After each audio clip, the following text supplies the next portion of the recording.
Imagine picking up an orange sphere at the age of 5, making your first shot, and instantly you're addicted to the game of basketball. You live it, you dream it, it becomes your world. But all of a sudden, that final buzzer sounds and you're forced to accept reality. The reality that you won't be going on to play in the NBA.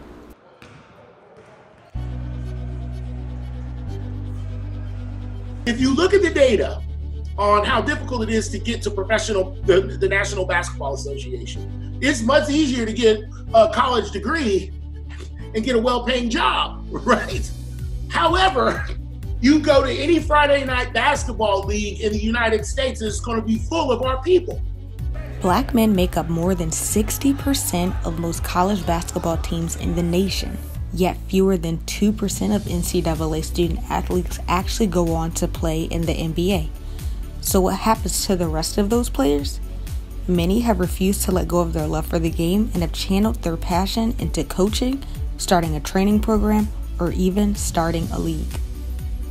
It's kind of my niche of trying to be able to still stay involved in the game of basketball while being able to help others and, kind of giving back to what so many people instilled in me, trying to help the next generation. What we find a lot of times is that people remain committed to a particular sport in large part because they focus so much creative energy on that. You spend years dedicated to this craft, the game.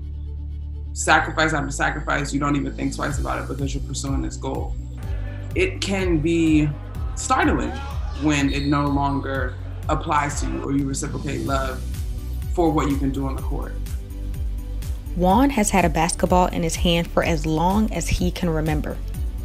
He played at Bloomfield College in New Jersey from 2014 to 2018, but once the season ended his senior year, things began to settle. I don't think it really hit me that was my last collegiate basketball game until maybe weeks or even months later, but it didn't feel any different, I think, until close to graduation when you're kind of starting to see that, okay, this is kind of the end of this chapter. If our athletes were better exposed to other options and things that they could do well or ways that they can have a full life with or without the game, then I think it's less like pulling teeth because there's a seed that's been planted. A lot of people always taught me and said to me that, there is a slim chance. What is kind of your plan B? So what can you do to kind of be able to still, provide money, if you have a family or get a means of income, I think, and they always said to use basketball and not let basketball use you. A concept that may seem easier said than done, but Delonte Joyce, coach at Chesapeake College and founder of Level Up Training, has found a way. It was my junior year in college, which was 2013 going into 14. I got the impression that I wasn't going to make it to the NBA. 480 players, and you got to take one of their spots. So how do you do it? Like James Harden is something that when I talk to young kids, I tell them today, I'm like, James Harden used to get up at 5:30 in the morning in Compton and take a bus for an hour to get to his high school and then work out for an hour before school started. And that doesn't even include practice. And he would do this when he was 17 years old, 16 years old. How many of you are willing to put in that kind of work?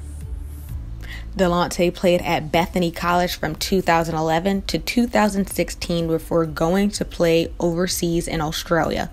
And it was during that time his childhood dream began to shift. No longer was the NBA his end goal, but rather starting a training program and coaching. The crux of this whole thing is identity, right? And we give our kids basketballs, footballs, whatever, at such a young age. You almost can't blame them, myself included. You can't blame them when they hit this crossroad and there's this tussling of who am I without this. At the end of the day, like I said, these guys got to get reps. They have to get better. It's not about me getting better because I'm not playing.